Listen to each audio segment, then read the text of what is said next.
aid agencies continue to warn over the deteriorating humanitarian situation there. The UN's Children's Agency, UNICEF, says hundreds of children died in nutrition centers across Somalia in the first 7 months of this year. The report comes just a day after the global body warned that parts of the country will be hit by famine in the coming months. The Horn of Africa region is facing a fifth consecutive failed rainy season. The situation has been made worse by attacks by al-Shabaab militants targeting people displaced by drought. UNICEF says disease outbreaks are also increasing among children.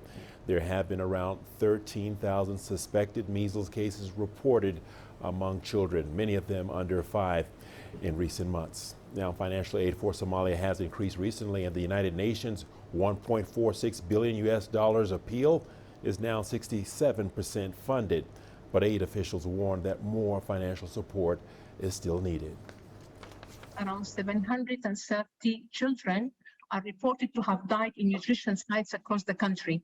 And to put it into perspective, this is less than 1% of the children who were admitted and cured and discharged. We are seeing also increase of the number of children who are unaccompanied or separated from their families, which put them at protection risk. And this number of children has increased by 80% just this year.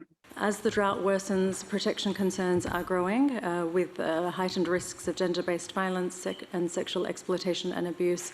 Many children have also been forced to drop out of school to help their families earn a daily income and search for water and pasture, further increasing their risks to forced marriage or family separation. Over 1 million people have displaced internally this year so far.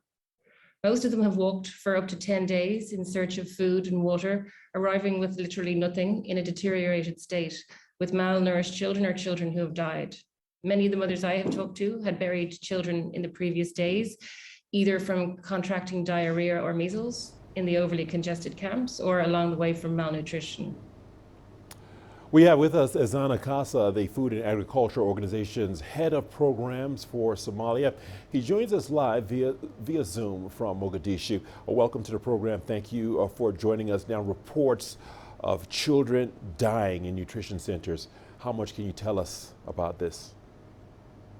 Thank you for having me, Richard. The people facing famine and extreme hunger in Somalia today are overwhelmingly the pastoralists and farmers in rural community families.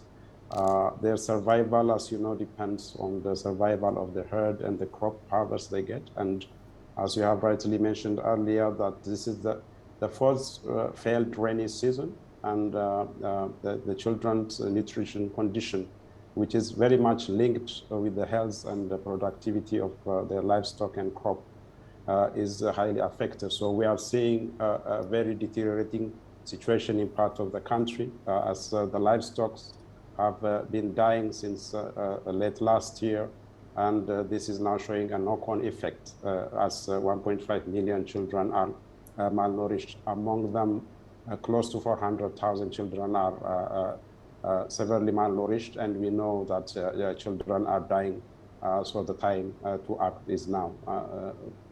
We don't have to wait to see emaciated children on our TV screens to act. So the time to act is now. All right, Zana, it is certainly a picture of doom and gloom. How are the deep rural areas being assisted now, and what are the challenges of getting them the help that they need? As you know, famine prevention begins in the rural areas. At the center of the crisis are the food-producing communities who are the hard hit by drought. And FAO have the reach and the system in place to scale up life-saving and life-sustaining assistance in those rural areas, thanks to the well-established network of local partners and approach we follow. Our approach is mainly a direct cash transfer to enable the vulnerable households and families to access immediate food, but at the same time protecting and preserving their livelihood assets. The missing component now is the funding. That's why we are calling for funds urgently to reach out to more people in the rural areas to avoid massive displacement. Well, speaking about that, and with that being said, what about the wider Horn of Africa region? Which other areas need urgent help from your estimation, and what is being done for them?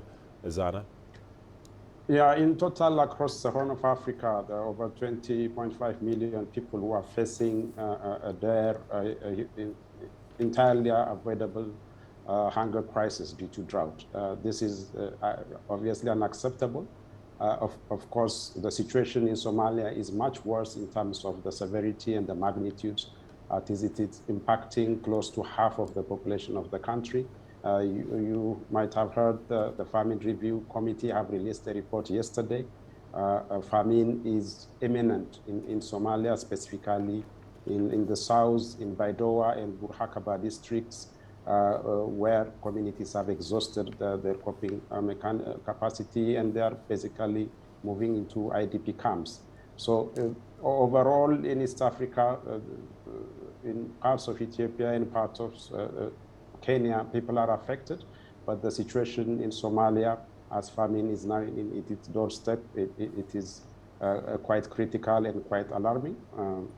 Most of our support needs to be targeted towards those communities who are now losing their livelihoods. So FAO is targeting 4.98 million rural people with life-saving and life-sustaining activities. So we would say that saving lives and livelihood is crucial at this time of the year, because there is a forecast for the coming season, the fifth season, which is also forecasted to be significantly below average, which is a dire season from October to December. So the situation is further going to get worse and extended up to sometime March next year.